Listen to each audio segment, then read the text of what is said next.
Hello students, welcome to online Guruji classes. My name is Brij Mohan Joshi.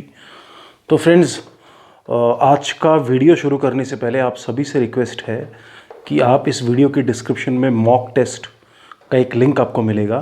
वहाँ से आपको current affairs और static GK का बहुत ही बढ़िया और क्रिस्प और शॉर्ट स्टडी मटेरियल मिलेगा। तो जितने भी लोग RRP, NTPC, group D, SSC, CGL या फिर बाकी और एग्ज़ाम्स की तैयारी कर रहे हैं वो उस लिंक को ज़रूर क्लिक करके रजिस्ट्रेशन करवा लें। तो दोस्तों, कल हमने जो आरआरबी ग्रुप डी है उसके पेपर के कुछ पैटर्न के बारे में मैंने डिस्कस किया था, तो आगे भी हम उसके ऊपर वीडियोस इस स्लॉट पे बनाते रहेंगे। ठीक है।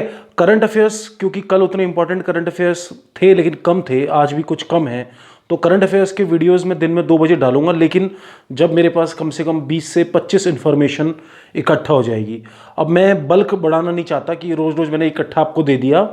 मैं सिर्फ वही करंट अफेयर्स देता हूँ जिनकी एग्जाम में आने की प्रोबेबिलिटी ज़्यादा होती है। तो कई बार 2-2, 3-3 दिन लग जाते हैं इकट्ठा होने में। तो आपको गधे की तरफ बोझ बढ़ा के कोई फ़ायदा नहीं है। क्वालिटी मटेरियल पढ़ो, बाकी आप अपना रीडिंग करते रहिए। बहुत सारे सोर्सेज आपको मिल जाते हैं करंट अफेयर्स से।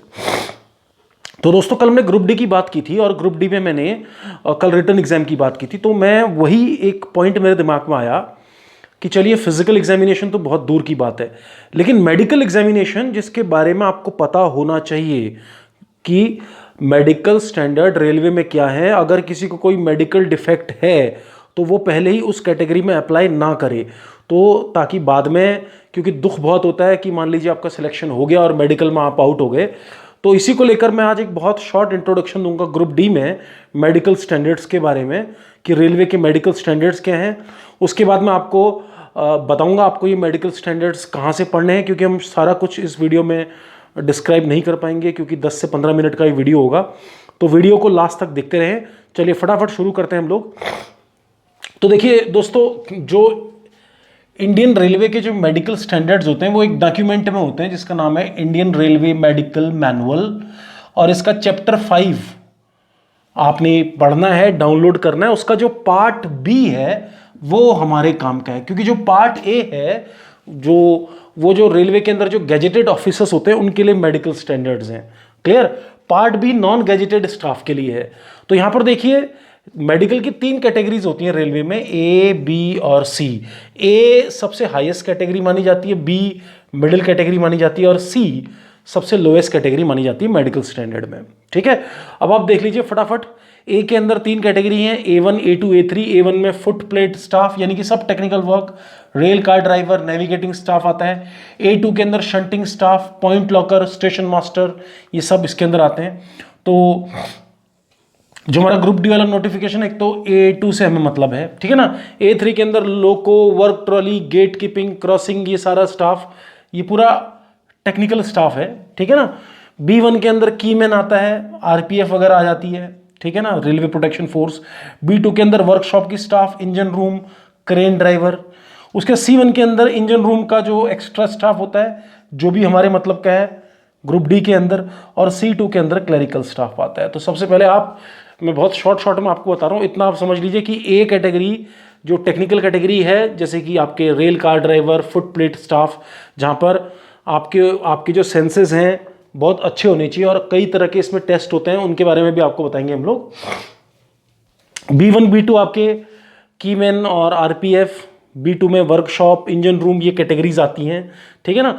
तो ग्रुप डी की जो भी वैकेंसीज हैं उनके अंदर एक तो A2 कैटेगरी है उसके अंदर, ठीक है ना, एक उसके अंदर B1 कैटेगरी है, ठीक है ना, और एक उसके अंदर C कैटेगरी है, यानी कि C1 और C2 कैटेगरी है जो ग्रुप डी के नोटिफिकेशंस आए हैं एट प्रेजेंट, ठीक है ना। अगर इसके अलावा कोई और भी कैटेगरी है तो वो आप देख सकते हैं।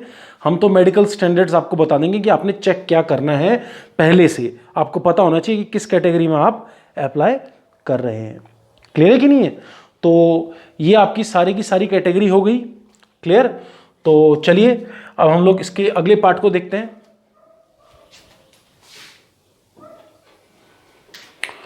तो फ्रेंड्स, मैंने जैसे आपको कैटेगरीज बताई, ठीक है, तो सबसे हाईएस्ट जो फिटनेस, मेडिकल फिटनेस कैटेगरी चाहिए होती है वो A1 कैटेगरी के लिए चाहिए होती है। और A1 कैटेगरी के जो मतलब वो टेक्निकल पोस्ट में आता है, तो ग्रुप डी के साथ वो नहीं होता है। ठीक है, तो बाकी जो अभी है A2, B1, B2, C1 और C2 कैटेगरीज के लिए हम लोग देखेंगे। ठीक है ना, तो सबसे पहले तो होता है एक general medical exam. General medical exam में आपका full body, height, weight, chest वगैरह, ठीक है, एक्सरे, वो सब किया जाता है। अच्छा, जो ये जनरल मेडिकल एग्जाम है ये रेलवे बोर्ड के डिस्क्रिप्शन के ऊपर होगा। डिस्क्रिप्शन का मतलब क्या है, उनको जो जो फिट लगता है जब जब देखकर उस हिसाब से वो मेडिकल एग्जामिनेशन करवाएंगे। जैसे अभी कुछ बैंक्स जो हैं उन्होंने अलग अलग तरह के मेडिकल एग्जामिनेशंस करने शुरू कर दिए। उन्होंने भी अपने जो है, जैसे कि उसमें वो सारा कुछ टेस्ट करवाते हैं, तो बैंक्स ने भी अब शुरू कर दिया है। ठीक है, तो वैसे ही वो रेलवे बोर्ड के डिस्क्रिप्शन के ऊपर है, वो आपको पता चल जाएगा वहां पर कि कौन कौन से एग्जाम होना है। लेकिन जो मेरी सलाह है स्टूडेंट्स को, जिन लोगों को हार्ट का प्रॉब्लम है, जिन लोगों को इंटेस्टाइन में कुछ अल्सर वगैरह का प्रॉब्लम है, क्योंकि जो गैस्ट्रो इंटेस्टाइनल ट्रैक्ट होता है उसका भी वो लोग देखते हैं, तो एक बार अपना चेकअप जरूर करवा लें सब लोग। ठीक है ना, ये मेरी एडवाइस है। जिनको थोड़ा सा भी डाउट है, जो लोग मेडिकली फिट हैं उनके लिए बहुत अलग बात है, लेकिन बाकी लोग जिनको डाउट है, तो जैसे अपना ECG वगैरह, ब्लड प्रेशर वगैरह, ठीक है ना, ब्लड शुगर लेवल वगैरह, एक बार मेडिकल चेकअप तो वैसे भी कराना चाहिए। ठीक है ना, तो उसके बाद सबसे मेन जो आता है वो आई साइट आती है। तो आई साइट में यहाँ पर सबसे खतरनाक जो कैटेगरी होती है वो A1 है, जिसमें 6x6 चाहिए आपको विदाउट ग्लास, और उसके अंदर फॉगिंग टेस्ट भी होता है। तो फॉगिंग टेस्ट के अंदर क्या होता है, फॉग क्रिएट करके आपका विजन चेक किया जाता है कि आप धुंध में, चाहे कोहरे में देख सकते हैं कि नहीं देख सकते हैं। तो आर्टिफिशियली वो टेस्ट होता है, तो हम उसकी बात नहीं करेंगे।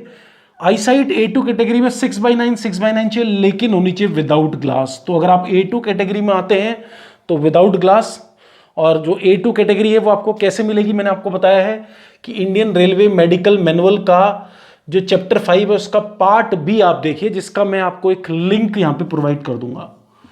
ठीक है ना, तो उस लिंक में आप देखना एक एनेक्जर 4 होगा लास्ट में, इंग्लिश में, हिंदी में भी मिल जाएगा आपको, ये सर्च करेंगे तो। उस एनेक्जर 4 में आप देखना कि आप कौन सी कैटेगरी में आपने अप्लाई किया हुआ है। उसी तरह से B1 कैटेगरी में 6x9 और 6x12 है, विद एंड विदाउट ग्लास, लेकिन 2 डायोप्टर से ज्यादा आपका चश्मा नहीं होना चाहिए। वही आपकी B2 कैटेगरी के लिए भी है। उसी तरह से C1 और C2, C1 कैटेगरी के लिए 6x12, 6x18 विदाउट ग्लास, और C2 कैटेगरी के लिए 6x12, ठीक है ना, या फिर नील, क्योंकि उसके अंदर ब्लाइंडनेस भी आता है एज अ फिजिकल जो आपकी डिसेबिलिटी है उस कैटेगरी में। तो 6x12 विद और विदाउट ग्लास, लेकिन यहां पर आप +4 डायोप्टर की आपकी रेंज है, यानी कि +4D तक। आप ध्यान से देखिए, इसमें दोबारा देखिए, जो A2 कैटेगरी है 6x9 विदाउट ग्लास, ठीक है ना, B1 कैटेगरी 6x9, 6x12, लेकिन 2 डायोप्टर से ज्यादा आपके चश्मे का नाप नहीं होना चाहिए। क्लियर है कि नहीं है? और ये आप समझ लीजिए। उसके बाद आप C1 कैटेगरी को देखिए। C1 कैटेगरी में 6x12, 6x18 विद और विदाउट ग्लास, 4 डायोप्टर +4D जो मैंने लिखा हुआ है, ठीक है, उसमें नहीं होना चाहिए। क्लियर? तो यहां तक क्लियर हो गया होगा। अब एक इंपॉर्टेंट बात है कि जिन कैंडिडेट्स ने A2, B1 और B2 कैटेगरी के लिए अप्लाई किया हुआ है या उसके लिए वो सोच रहे हैं, तो अगर उन्होंने अपनी आंखों में लेजिक सर्जरी कराई है, यानी कि जो लेजिक सर्जरी कराई है, यानी कि जो करेक्ट करवाया है आई के लेंस को लेजिक सर्जरी के थ्रू, वो लोग इन पोस्ट के लिए एलिजिबल नहीं होंगे। तो ये बात आप ध्यान से रख लेना, ठीक है ना। तो वो अगर आपने लेजिक सर्जरी कराई है तो आप एलिजिबल नहीं होंगे इन पोस्ट के लिए। तो ये भी आपको वहां पर क्लियर हो जाएगा। उसके बाद देखिए A2, B1 और B2 कैटेगरीज के लिए कुछ और टेस्ट हैं, जैसे कि colour vision, binocular vision, night vision और मिजोपिक विजन। तो मिजोपिक विजन तो टेक्निकल उसमें आता है। कलर विजन में ये लगभग हर एक के लिए ही होगा, लेकिन काफ़ी इजी है, क्योंकि कलर विजन में आपको कलर, अगर किसी को कलर ब्लाइंडनेस है तो वो चेक कर सकता है कि वो किस किस कैटेगरी के लिए एलिजिबल है या नहीं है। तो कलर विजन वाला मुझे ऐसा लगता है कि क्लरिकल स्टाफ के लिए वो एलिजिबल होगा। बाइनोकुलर विजन A2, B1 और B2 कैटेगरीज के लिए चाहिए। बाइनोकुलर विजन मतलब आपकी दोनों आंखों से आपको कैसा दिखता है, आपका फील्ड विजन कैसा है। नाइट विजन मतलब रात में कैसे आप देखते हैं, वो भी आपकी टेक्निकल कैटेगरीज में ही आएगा टेस्ट, क्लरिकल स्टाफ के लिए नहीं आएगा, ठीक है ना, या फिर जो स्टेशन स्टाफ है उसके लिए नहीं आएगा। जहां पर भी आपका आईसाइट का काम होगा या कुछ कंट्रोल या टेक्निकल काम होगा, वहाँ पर ये टेस्ट आपके लिए जाएंगे। और मिजोपिक विजन होता है, उसमें रात को कम रोशनी में आपकी दिखने की क्षमता क्या है उसका टेस्ट किया जाता है, तो वो भी आपका B2 कैटेगरी तक होता है। तो यहाँ पर हमने A1 कैटेगरी को नहीं लिया हुआ है, ठीक है, क्योंकि वो सबसे हाईएस्ट कैटेगरी है, ठीक है। हमने A2 से शुरू किया हुआ है।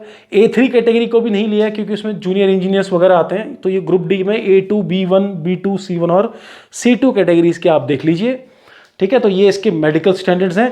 तो मेरा एडवाइस यही है कि एक बार अपना आई साइट जरूर चेक करवा लें हर कोई, क्लियर। और कलर विजन, बाइनोकुलर विजन के टेस्ट आप आजकल बहुत आसानी से हो जाते हैं, तो चेक करके करें। मैं इसलिए बोल रहा हूँ कि ताकि बाद में फिर आपका सिलेक्शन हो जाए और आप अनफिट हो जाएं किसी के। हालांकि जो क्लरिकल वाले काम हैं जैसे NTPC के होते हैं, नॉन टेक्निकल, तो वो आपके C2 कैटेगरीज में आते हैं, तो उनके लिए उतने हाई मेडिकल स्टैंडर्ड नहीं चाहिए। लेकिन ग्रुप डी के लिए जरूरी है मेडिकल और फिजिकल स्टैंडर्ड। फिजिकल स्टैंडर्ड तो खैर हो जाते हैं क्योंकि वो इतने टफ फिजिकल स्टैंडर्ड नहीं है, वो भी आप पढ़ सकते हैं आराम से, मैंने उसके बारे में नहीं बताया। लेकिन मेडिकल स्टैंडर्ड खासकर वो A2, B1 और B2 कैटेगरीज में जो कैंडिडेट्स आ रहे हैं वो प्लीज़ देख लें। और मैंने थोड़ा बहुत आपको एक्सप्लेन कर दिया, और बाकी क्योंकि वीडियो काफ़ी लंबा हो जाता अगर मैं एक एक पोस्ट के बारे में डिटेल बताता, तो उसके लिए आपको क्या करना है, Indian railways medical manual chapter 5, ठीक है ना, उसका पार्ट B पढ़ना है। तो पार्ट B से आपके सारे के सारे डाउट्स क्लियर हो जाएंगे। तो आई होप आपको ये समझ में आ गया होगा। अब मिलते हैं आपको रात 8 बजे, ठीक है, और साइंस के अगले लेक्चर के साथ। Thank you, thanks a lot.